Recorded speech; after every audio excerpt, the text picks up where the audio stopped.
My name is Caroline Hayes, and for most of my 55 years, I believed that family meant sacrifice, that keeping quiet about my own success would somehow keep us close. That illusion shattered at my sister Rebecca's Labor Day BBQ. In front of neighbors, friends, and people I barely knew, she lifted her wine glass and called me useless. Her husband laughed, tossing in that I had no spark, no legacy.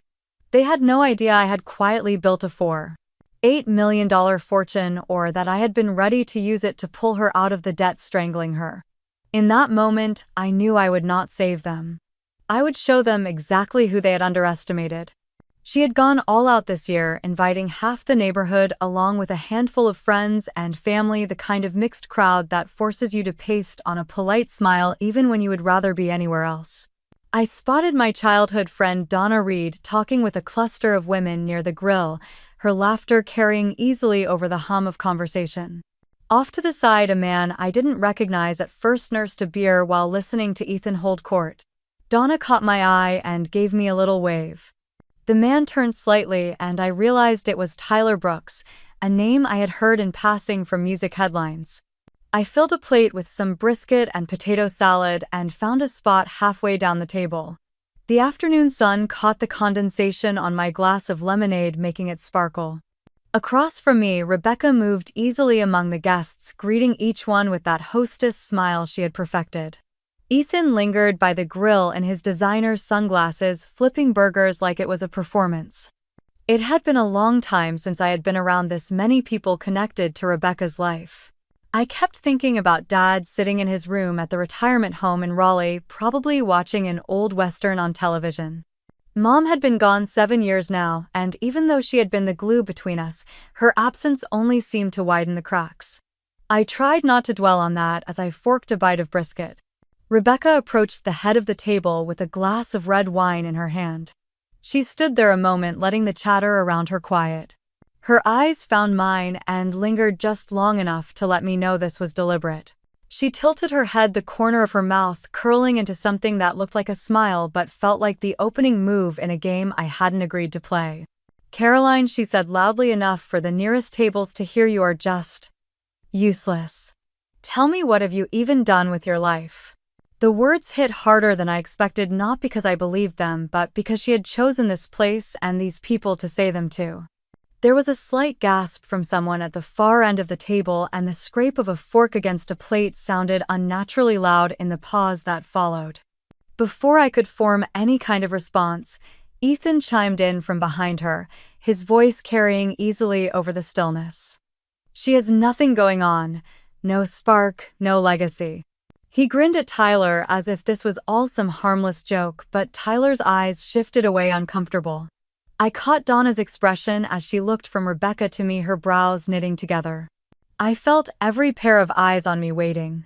The old me might have stammered, might have tried to defend myself or make a joke to ease the tension. Instead, I felt my fingers wrap tighter around my glass, the cool condensation slick against my skin. I forced a small smile, one that felt tight and sharp, and gave a little nod, as if to say I had heard them but wasn't going to give them what they wanted.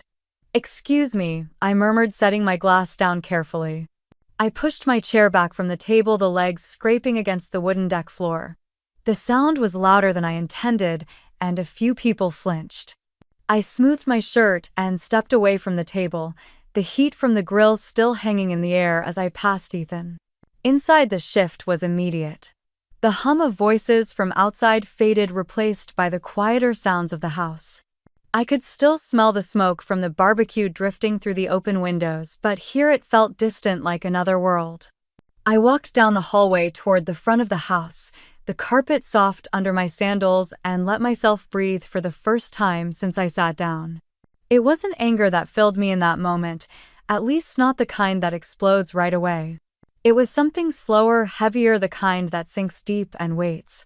Outside, I could hear laughter starting up again, the party moving on as if nothing had happened.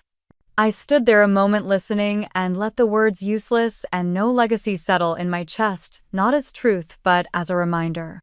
Then I turned toward the living room, away from the noise and away from the eyes that had been waiting for me to react. I sank into the end of the couch, my hands resting on my knees, listening to the muffled laughter that floated in through the open windows. Every burst of it felt like a spark hitting dry grass, the kind that could catch if I let it. I stared at the framed photo on the wall of Rebecca and Ethan on their wedding day, smiling like the world belonged to them.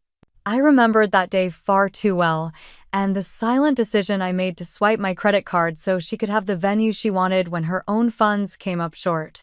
It wasn't the first time I had stepped in. Years earlier, when she was still in college at the University of North Carolina, tuition had gone up unexpectedly. Our parents had already stretched themselves thin, and I was the one who wrote the check to keep her from dropping out mid-semester.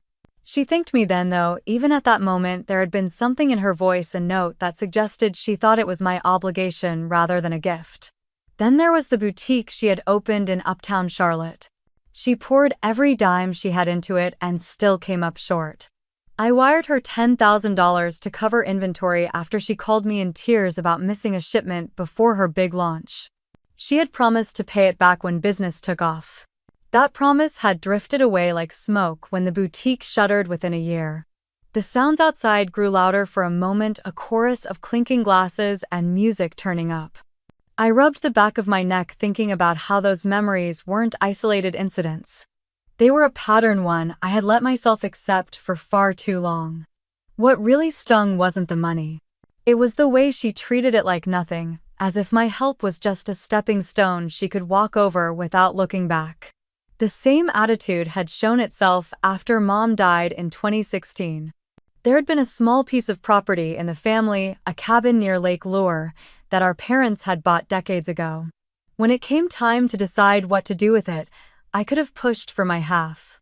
Instead, I told her to keep it, thinking maybe it would bridge the gap between us. She accepted without hesitation, without even a flicker of guilt, and within a year she had sold it to fund another one of her business ideas. My eyes drifted to the window. Rebecca's laugh cut through the air like glass breaking. I could almost picture her outside, playing the role of the perfect hostess while the words she had thrown at me still hung between us like smoke that wouldn't clear. The truth was, no one here knew the full story of my life. They didn't know about the years I spent building something quietly away from the parties and the flashy dinners. They didn't know about the long nights I stayed up watching the stock market, or the weekends I drove to look at fixer-upper houses that I later sold for double. They didn't know that my careful investments had grown into something real, something solid.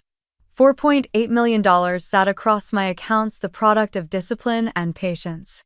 That was my secret, and I had kept it that way for a reason. I never wanted money to be the thing people saw first.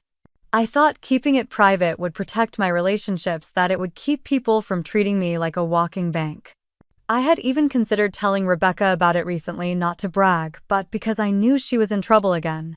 I had been ready to clear her debts to give her the breathing room to start fresh. But now, sitting here with her words still echoing in my head, I realized how foolish that had been. This wasn't about debts or fresh starts. This was about the way she saw me, the way she had always seen me. As a tool to be used when convenient and ignored when not. A burst of applause outside made me flinch. I leaned back against the couch, staring up at the ceiling, letting the noise fade into the background. I could feel something shifting inside me, a slow tightening like a knot being pulled.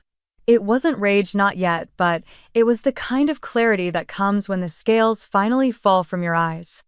I glanced at my phone on the coffee table. The lock screen lit up with a new message, but I didn't reach for it. I knew it would just be another reminder of this world outside the window that I didn't belong to anymore. Instead, I closed my eyes for a moment, listening to the party, thinking about every choice I had made that had brought me here, and wondering if maybe for the first time I was finally ready to make a choice for myself. I pushed myself up from the couch and headed toward the guest room where I had dropped my bag earlier. The murmur of voices and music outside followed me down the hallway, but it was softer here, like it had to fight its way through the walls. The guest room smelled faintly of lavender from the sachets Rebecca always kept in her drawers. Sunlight cut across the bedspread, and my tote bag sat near the foot of the bed where I had left it. I reached in to grab my wallet, thinking I might as well keep it with me until I was ready to leave. My fingers brushed against a thick envelope tucked inside. I pulled it out, frowning. It was from a bank I hadn't used in years addressed to me at my old townhouse in Durham. The forwarding label showed it had been redirected to my current address in Asheville. I sat down on the edge of the bed and slid a finger under the flap. Inside was a statement for a personal loan, $420,000 taken out in my name. My eyes skimmed down to the loan date, the 15th of March 2022, and the address listed beneath it. It was my old address, the one I had left behind nearly 2 years ago. The payments were months past due. Interest had piled up like snow on a roof, and there were warnings in bold type about impending legal action. A knot formed in my stomach. The purpose of the loan was noted in the smallest print, almost like it was meant to be overlooked. Business capital for Rebecca Collins Couture. My chest tightened as I read it again. That was her boutique, the one she had opened in Charlotte with so much fanfare and closed quietly less than a year later. I turned to the signature line on the final page.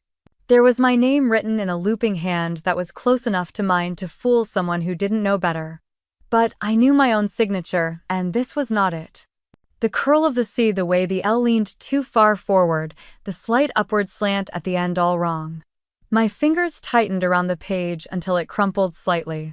Beneath the signature was my social security number, clear as day.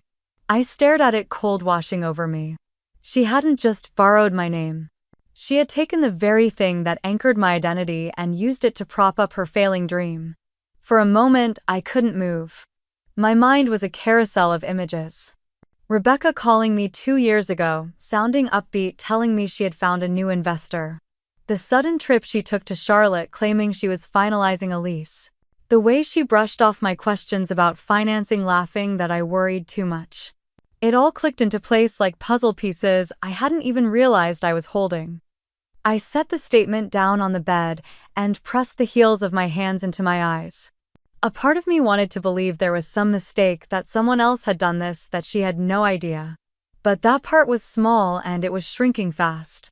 I picked the statement back up and flipped to the payment history. There hadn't been a single payment made in the last 6 months. Calls and notices from the bank had gone unanswered.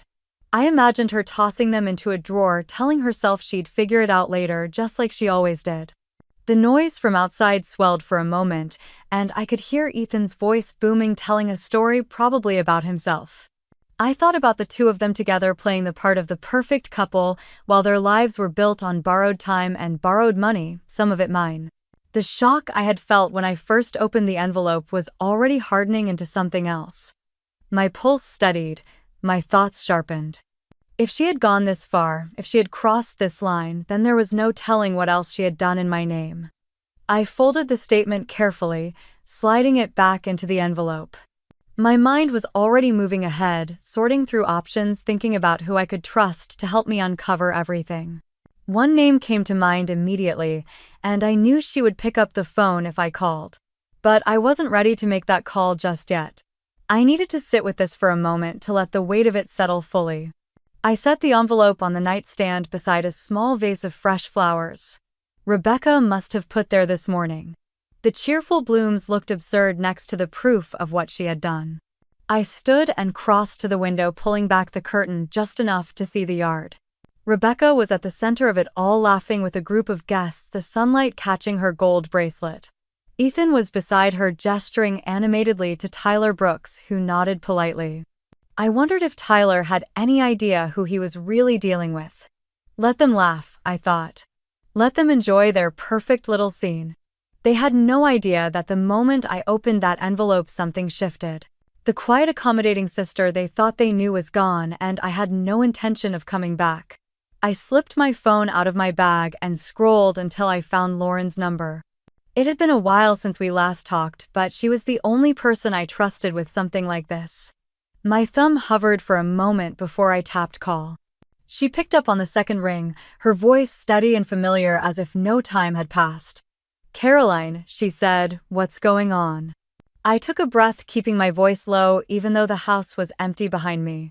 "I found something. A loan in my name. $420,000. For Rebecca's boutique. It's a forgery." There was a pause. The kind where you know the person on the other end is already piecing together the shape of the problem. That's serious, she said. We can't talk about this over the phone. Can you meet me tomorrow morning? Where? Donna's place, she said without hesitation. 8:30. Bring the paperwork. I agreed and we hung up. The moment the call ended, I felt a small shift inside me. Not relief exactly, but the comfort of having a direction. I slid the envelope back into my bag, my mind already turning over the possibilities of what Lauren might find. She had spent 15 years in corporate fraud investigation down in Atlanta before moving into private work. I had seen her pull a client out of a legal nightmare once after their ex-business partner used their identity to rack up debt. She was sharp, thorough, and unafraid of confrontation. I glanced out the window again. The party had loosened into smaller groups, the kind where gossip circulates more easily. Rebecca leaned in toward a pair of women, smiling as if nothing in her world could touch her. I wondered how she would look if she knew what sat folded in my bag. I decided I had been here long enough. There was no point pretending to enjoy myself. I slipped down the hall past the hum of voices and out through the side door that led to the driveway. The air was warm and smelled faintly of grilled corn. My car sat at the curb under the shade of a maple tree, the hood still cool from the drive over. As I pulled away, I caught a glimpse of the yard in my rearview mirror. Ethan was holding court with a small crowd, Tyler among them, his hands moving as if he was selling them on a dream. Rebecca stood just to the side, her hand resting lightly on Ethan's arm, her laughter floating after me as I turned the corner. The drive back to Asheville was just over 2 hours, plenty of time for memories to unspool whether I wanted them to or not. I thought about the night Lauren had saved her friend from losing everything. The friend's former partner had forged a signature on a lease for high-end equipment, leaving her on the hook for nearly $100,000. Lauren had traced every document, lined up the discrepancies, and walked into a meeting with the bank so prepared that within 20 minutes they had agreed to clear her client's name. It was that same relentlessness I needed now. Rebecca wouldn't admit to anything unless she was backed into a corner, and even then she would twist the story until it suited her. I couldn't confront her empty-handed. The road wound through stretches of pine forest, the late summer sun slanting low through the trees. My hand stayed steady on the wheel, but my thoughts kept looping back to the statement in my bag. Every page was a piece of the trap Rebecca had built, and I had walked around it blind until now. By the time I pulled into my driveway, the sky had shifted to a soft orange. My house was quiet, the kind of quiet that settles in after a long day. I carried my bag inside, setting it on the kitchen counter. I made tea without really tasting it, my mind already on tomorrow. I would hand Lauren the envelope, tell her everything I knew, and let her start digging. I didn't need to know every step she would take. I just needed the truth documented in a way that couldn't be denied. In the stillness of my kitchen, I could almost hear my mother's voice reminding me that protecting yourself was not the same as hurting someone else. Maybe she was right. But tonight the line between the two felt thin, and I knew exactly which side I intended to stand on. I slipped my phone out of my bag and found Lauren's number. It had been months since we last spoke, but she was the only one I could trust with something like this. My thumb hovered before I pressed call. She picked up on the second ring, her voice calm, the same as always. "Caroline," she said, "what's going on?" I kept my voice low, even though the house was mostly quiet. "I found a loan. $420,000. In my name. For Rebecca's boutique. It's forged." A pause, then her tone sharpened. "That's serious. We can't talk about this over the phone. Meet me tomorrow morning." "Where?" "Donna's Cafe," she answered. 8:30. "Bring everything." I agreed, and the line went dead. The moment I slid the phone back into my bag, I felt a shift. Not relief, but direction. I tucked the envelope in carefully, knowing Lauren's eye for detail could pull this apart. She had spent 15 years in corporate fraud investigation in Atlanta before moving into private work. I'd seen her dismantle a forged lease for a client in under a week, getting them out of a $100,000 mess. Outside, the party had broken into small clusters. Rebecca stood with two women, head tilted, smiling. I wondered if she'd smile like that if she knew what I'd found. I had no reason to stay. I moved quietly through the hall, out the side door into the driveway. The air was warm, carrying the faint smell of grilled corn. My car was parked under a maple hood, cool to the touch. As I pulled away, I caught one last glimpse in the mirror, Ethan, hands in motion, talking to a small circle with Tyler among them. Rebecca at his side, laughter trailing behind me as I turned the corner. The 2-hour drive to Asheville gave me too much time to think. My mind replayed the time Lauren saved her friend from identity theft. Her friend's ex-partner had signed her name on a lease for high-end equipment, leaving her holding the debt. Lauren had gathered every discrepancy, every forged detail, and walked into the bank so prepared they cleared the account in under half an hour. That was the precision I needed now. Rebecca wouldn't confess. She would rewrite the story until it served her. I couldn't confront her without proof. The late summer sun dipped lower as I wound through pine-lined roads. My grip on the wheel stayed steady, but every turn seemed to bring me back to the envelope in my bag. Each page was another nail in a trap I hadn't seen being built. By the time I pulled into my driveway, the sky was streaked with orange. My house was still and cool. I set my bag on the kitchen counter, made tea. I didn't taste and thought about tomorrow. I'd hand Lauren the envelope, lay out every piece I knew, and let her dig. I didn't need to know all her steps. I just needed the truth on paper, undeniable. In the quiet, I could almost hear my mother telling me that defending yourself isn't the same as hurting someone else. Maybe. But tonight the line felt paper thin, and I knew exactly which side I planned to stand on. Donna's Cafe was already busy when I pulled into the small gravel lot the next morning. The air was crisp for early September, and the smell of fresh coffee hit me as soon as I stepped inside. I spotted Lauren in a corner booth, a laptop open in front of her, her reading glasses perched low on her nose.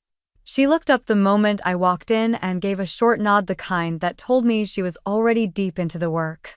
I slid into the seat across from her and set the envelope on the table. She didn't waste time with small talk.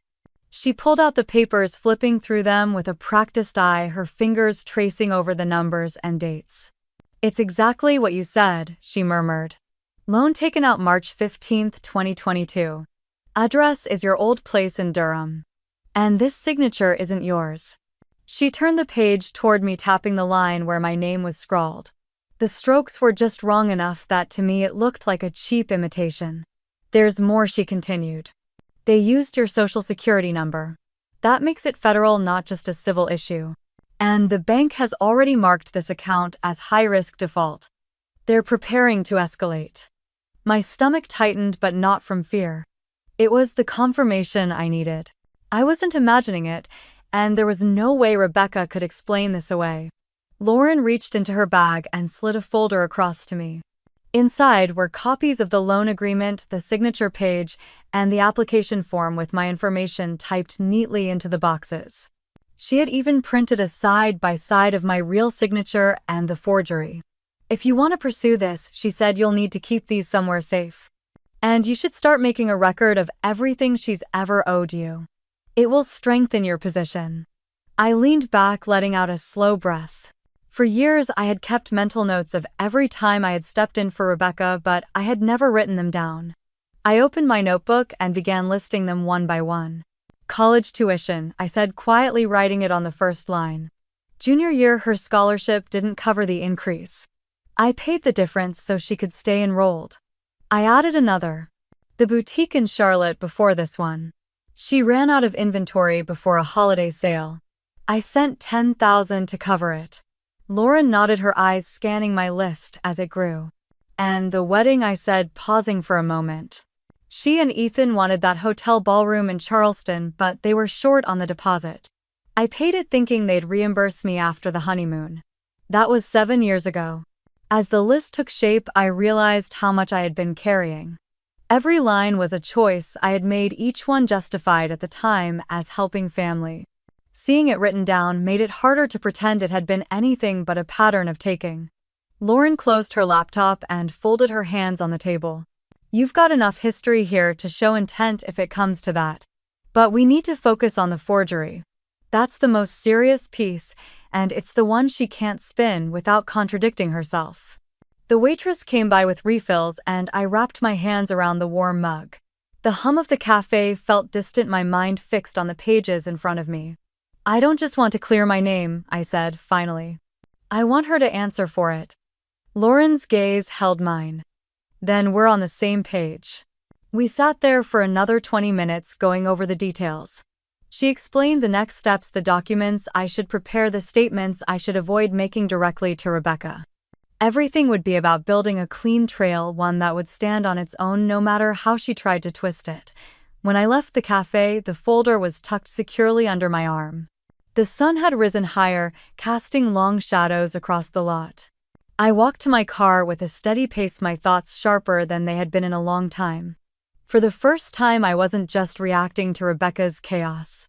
I was preparing to face it head-on with proof in my hand, and someone at my side who knew exactly how to dismantle it. Lauren was sliding her keys into her bag when she glanced back at me and asked if I had ever considered looking into Ethan. I frowned, not sure where she was going with it, but before I could answer, her phone buzzed on the table. She checked the screen and lifted her eyebrows. "It's Tyler Brooks," she said. "He was at the BBQ yesterday."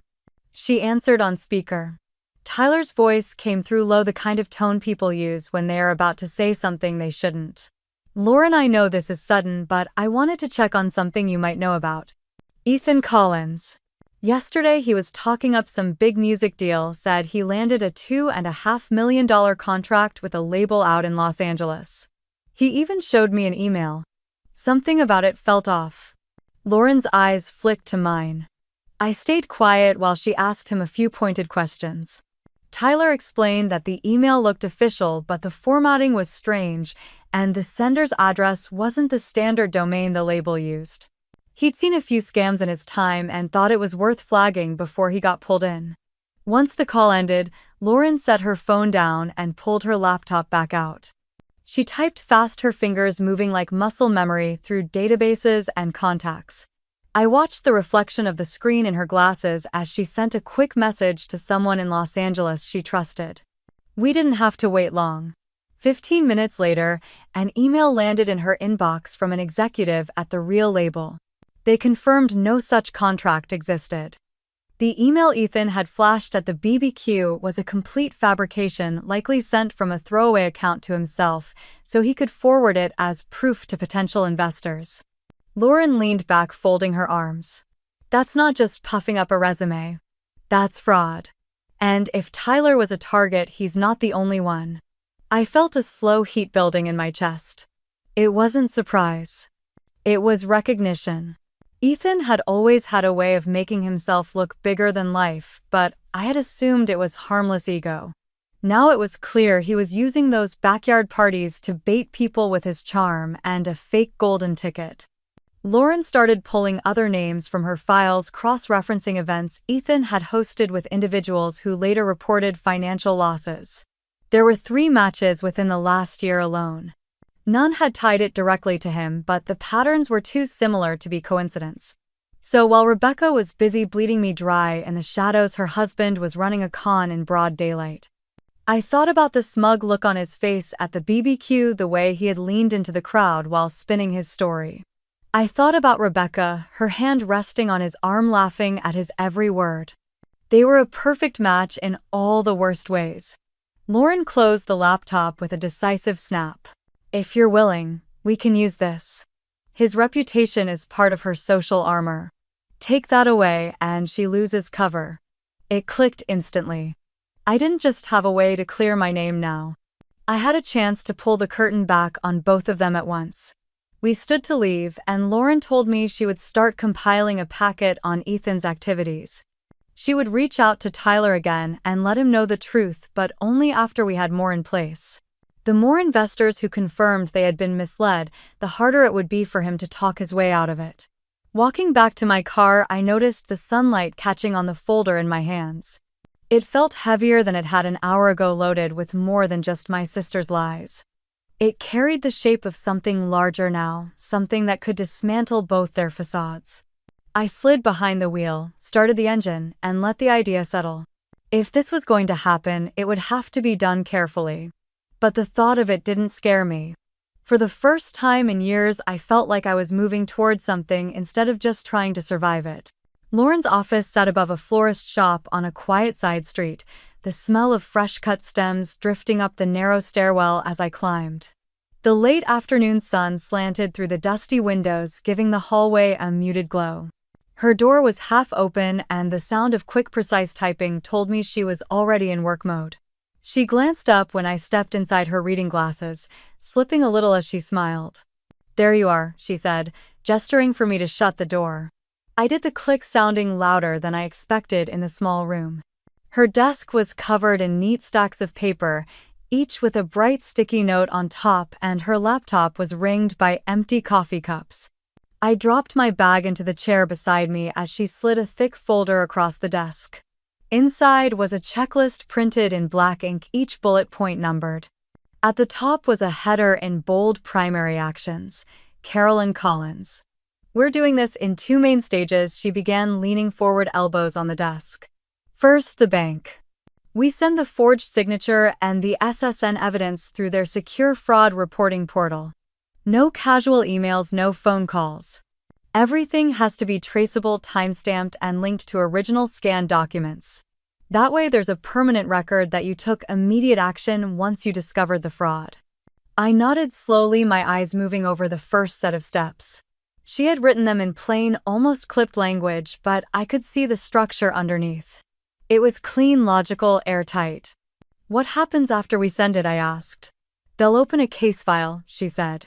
"You'll get a fraud case number within 48 hours.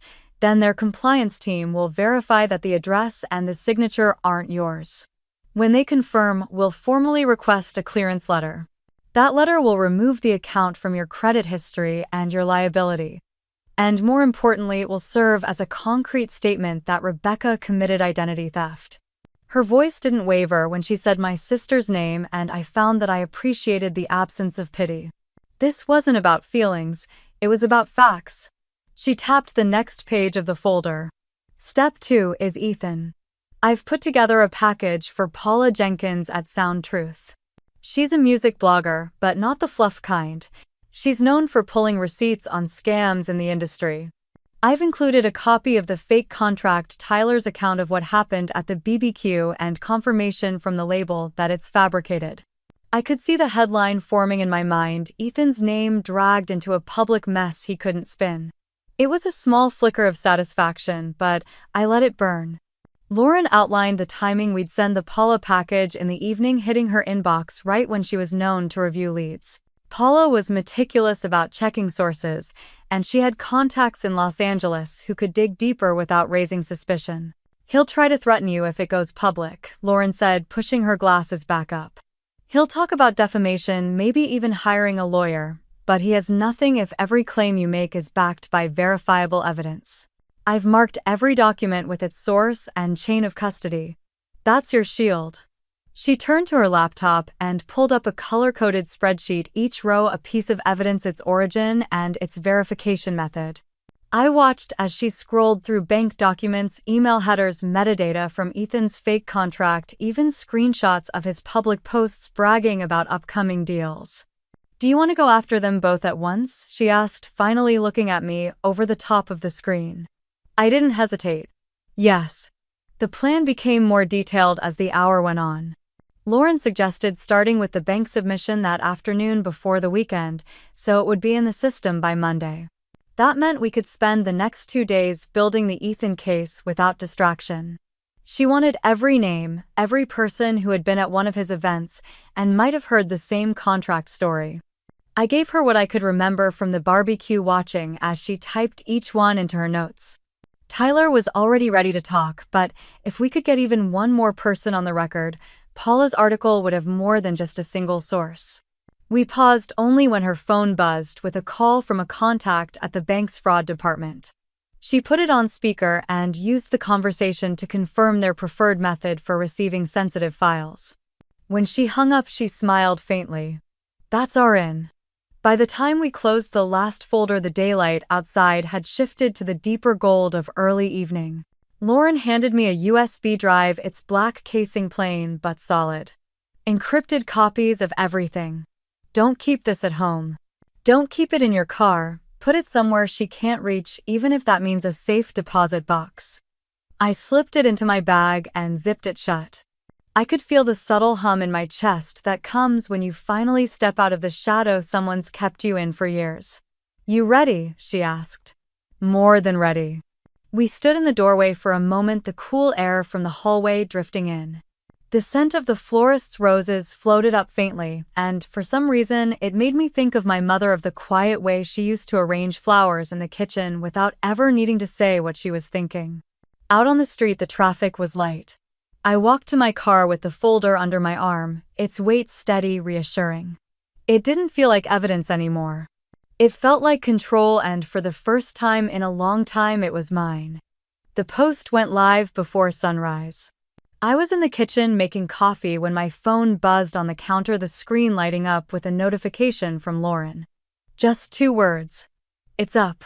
I sat at the table with my mug and opened the link she'd sent. Paula Jenkins had wasted no time. The headline was sharp enough to cut glass: Ethan Collins accused of fabricating multi-million-dollar music contract, and the subheading made it worse for him. Complete list of alleged victims and financial backers inside. The article was thorough. She had embedded screenshots of the fake contract, the metadata showing it was created on Ethan's own laptop, and quotes from Tyler Brooks, who had apparently decided he was done keeping quiet. Tyler's statement was blunt. He said he had personally been approached by Ethan with the same deal and had seen enough inconsistencies to walk away. He warned others in the investment community to do the same. By mid-morning, the post had been shared hundreds of times. People from the music industry were commenting, tagging others, asking if they'd been approached too. Lauren texted me again an hour later, linking to a tweet where a small record label executive confirmed that Ethan had tried to pitch the contract to them as well. I spent most of the day letting it all play out without interfering. It was strange watching the fallout begin from a distance, knowing I had set it in motion. There was no guilt in me. Just the awareness that the truth was finally being pulled into the light. That night I heard from Tyler directly. He called to tell me the response had been bigger than he expected. Investors who had been on the fence were now contacting him, saying they would file their own complaints. He sounded almost relieved, like a weight had been lifted. I thanked him for stepping forward, though we both knew it was the only thing that made sense. A few days later, the second part of the plan came through.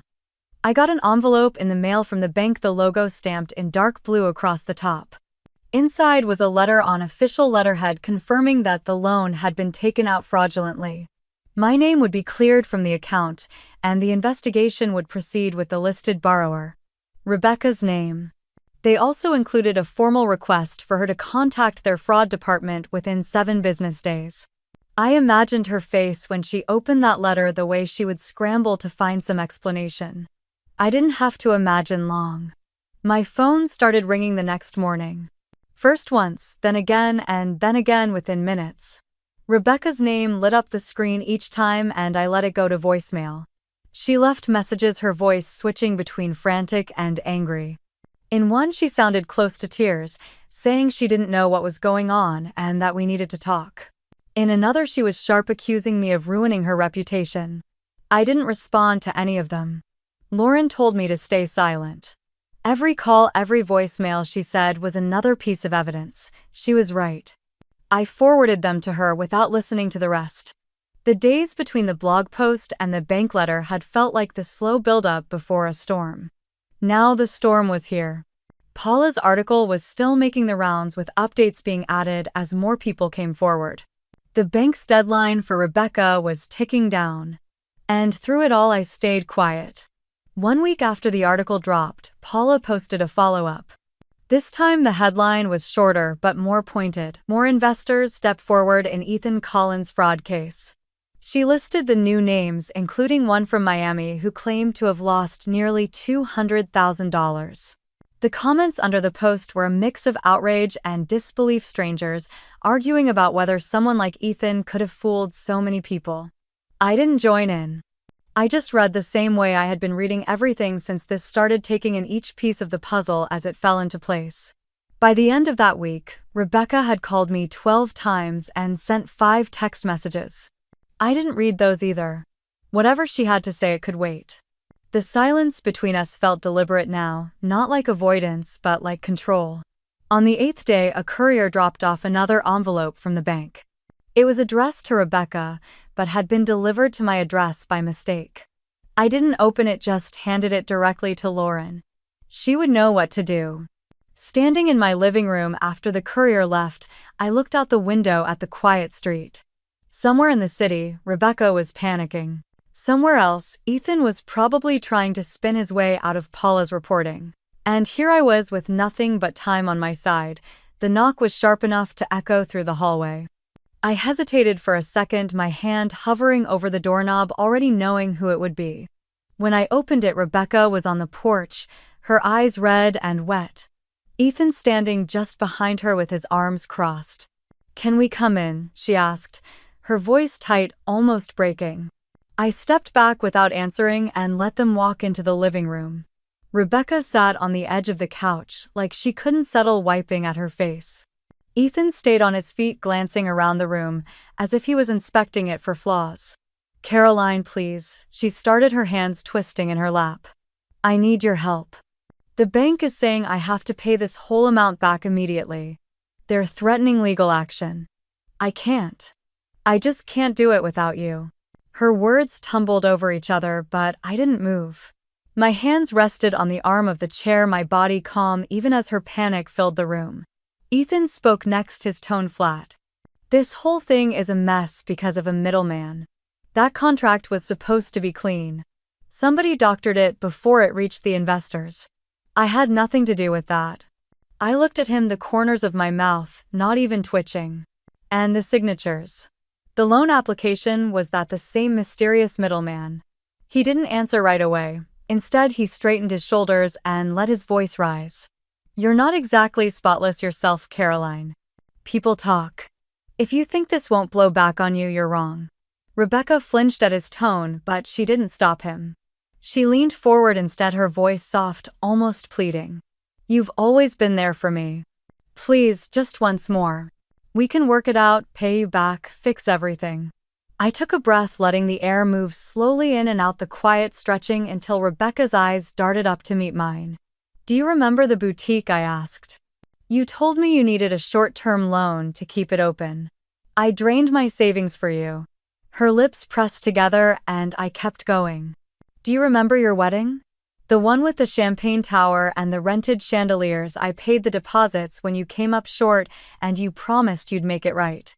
You never did." Ethan shifted, his jaw tightening. "That's ancient history." "And now," I said, my voice steady, "I find out you took a loan in my name. $420,000. My signature forged, my social security number used. You didn't just take my money this time, you took my identity." Rebecca's shoulders sagged, her hands covering her face. "I didn't mean for it to get this far. I thought I could pay it off before you even knew." I shook my head. "No, you thought I'd do what I've always done. Bail you out quietly. Keep the mess between us." Ethan stepped closer, his shadow cutting across the rug. "You're making a mistake if you think this ends well for you." I stood, closing the small space between us until I could smell the cologne he'd worn to my BBQ a week ago. "I'm not the one who fabricated a contract to swindle investors. I'm not the one on Paula Jenkins' blog, and I'm not the one the bank is calling." The silence after that was heavy, each second tightening the air in the room. Rebecca dropped her hands and looked up at me, her eyes rimmed with desperation. "I'm not helping you," I said finally. "Not this time. You'll deal with the bank. You'll deal with the fallout." Her mouth opened as if to argue, but no words came. I walked to the front door and opened it. The sound of the quiet street outside felt almost too peaceful for the tension in the room. "You need to leave."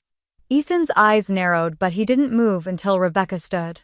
She brushed past me, her perfume lingering for a moment before the breeze took it. Ethan followed, pausing on the porch just long enough to meet my gaze with a look that was equal parts anger and calculation. Then they were gone, their footsteps fading down the sidewalk, leaving only the hollow stillness of my living room behind. The silence in the house felt heavy, but it did not last long.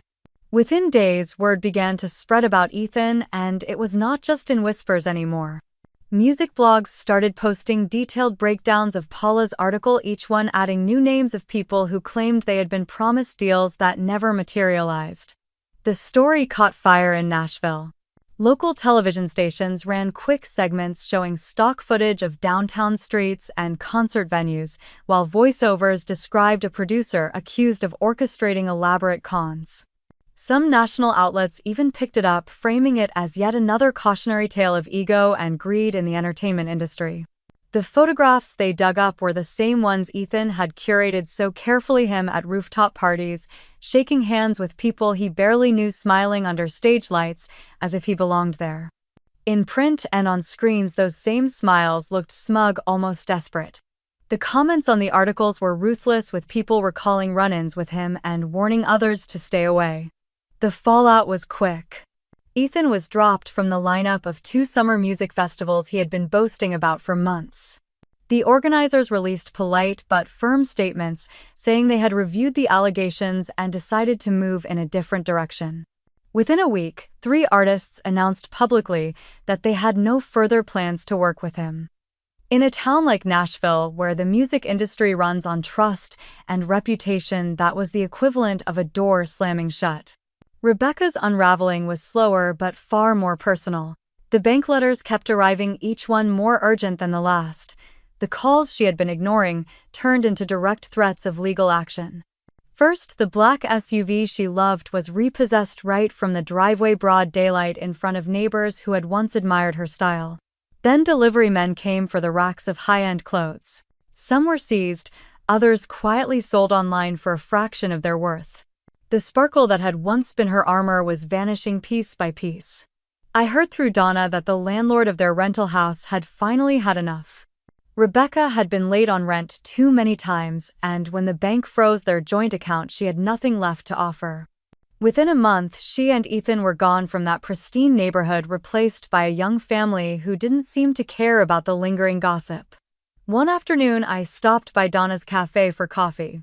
She leaned against the counter, lowering her voice, even though the place was empty.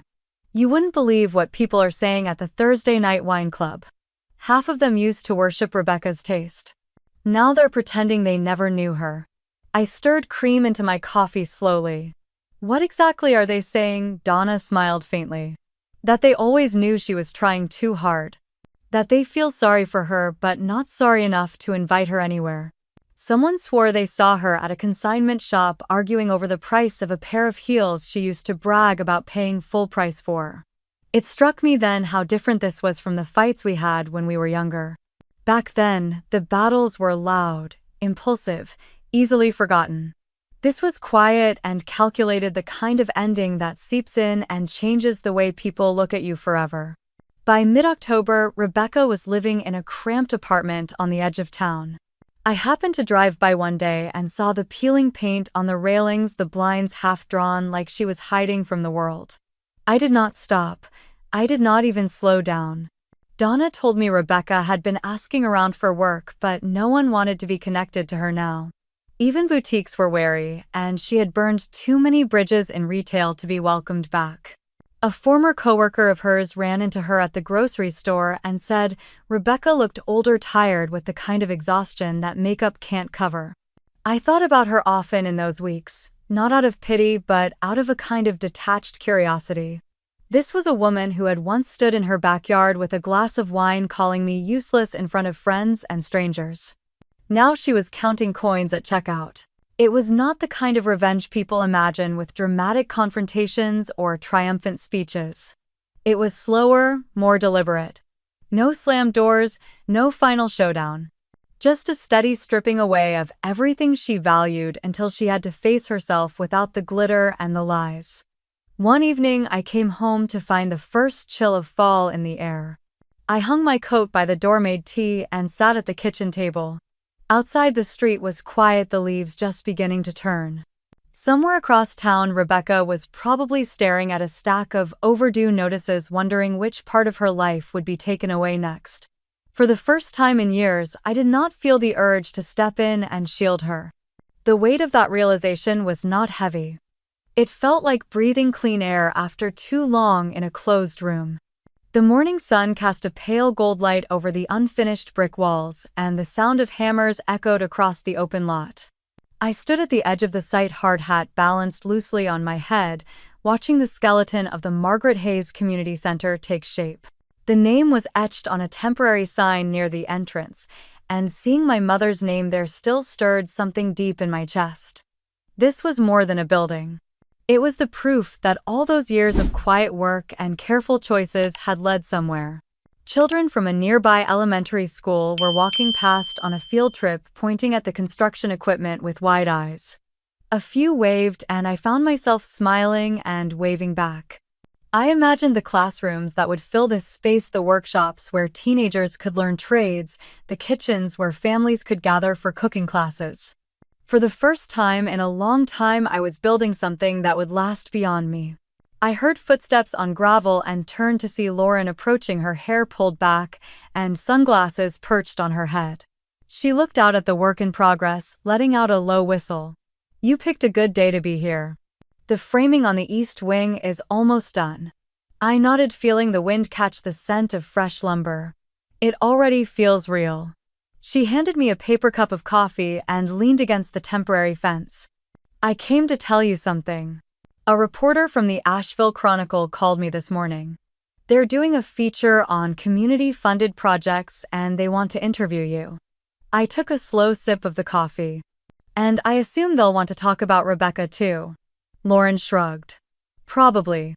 But you don't have to answer anything you don't want to. Just be you." The interview was set for the following afternoon. I wore a simple navy dress, nothing flashy, and met the reporter, a man in his 30s with a notepad tucked under his arm, in one of the finished meeting rooms that still smelled faintly of paint. He asked about my vision for the center, about the programs we hoped to launch, and about why I had chosen to name it after my mother. When he finally leaned back in his chair, pen poised, he said carefully, "There's been a lot in the news about your sister recently. Some people might wonder if this project is in some way connected to that." I let the silence stretch for a moment, choosing my words. "I don't think about it that way. My focus is here on creating a place that gives people opportunities. The past doesn't need to define the future unless you let it." He nodded, jotting something down, and the question never came up again. By the time he left, the late afternoon light was streaming through the tall windows, casting long shadows across the floor. Lauren came by later that week, walking me through the latest updates on the fraud investigation. She didn't linger on Rebecca's name or Ethan's. Instead, we talked about the first set of classes that would be offered here once the center opened. Carpentry, welding, culinary arts. As we walked the perimeter, I noticed the way the mountains framed the horizon, their peaks dusted with the last hints of summer green. There was a stillness in the air that felt like a turning point. I thought about how far I had come from that backyard on Labor Day, the taste of grilled food in the air, the sting of public humiliation sharp against my skin. Now the sting was gone, replaced by something stronger, steadier. This was my answer, not in words or accusations, but in bricks and beams and open doors. We stopped near the west wing, where a group of workers were lifting steel into place. Lauren glanced at me, a small smile playing at her lips. "You look lighter, you know that." "Maybe I am," I said. "Or maybe I just finally let go of what wasn't mine to carry." The sound of a drill filled the air, and I found myself watching the sun catch the dust in golden flecks. I felt no urgency, no need to rush this moment. The work would go on, and so would I. 2 weeks later, I stood in my bedroom with an open suitcase on the bed, the soft morning light spilling through the window. Neatly folded clothes were stacked beside a worn leather travel journal, the one I had been saving for the right moment. A one-way ticket to San Francisco sat on the nightstand, its crisp edges a reminder that this time the change was permanent. Outside, the last traces of autumn were giving way to the sharp bite of winter. The air felt cleaner somehow, as if the season itself was ready to turn the page with me. I walked to the dresser, picked up my mother's silver bracelet, and slipped it onto my wrist. It had been years since I wore it, but today it felt right. I poured myself a cup of coffee and sat on the edge of the bed, looking out at the street I had called home for so long. It was quiet the way I liked it. No phone buzzing with demands, no obligations I didn't choose. For the first time in years, my life belonged entirely to me. The memory of that Labor Day barbecue flickered in my mind.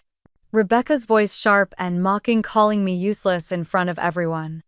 For so long those words had burned in my chest, heavy and unshakable.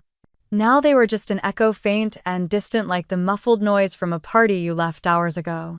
I thought of the Margaret Hayes Community Center, its walls rising higher each week, its foundation solid. I thought of the people who would walk through its doors not knowing or caring about the petty cruelty that had sparked its creation. They would only see a place built to help them grow. And that was enough. Lauren stopped by to see me off, carrying a bakery box from a little cafe downtown. She set it on the counter, poured herself some coffee, and leaned against the kitchen island. "So you really are going?" I smiled. "I really am. You deserve it.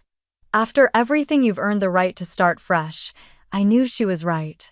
I had spent years shrinking myself to fit into a family that didn't know how to see me. Leaving now didn't feel like running away. It felt like finally stepping into my own life.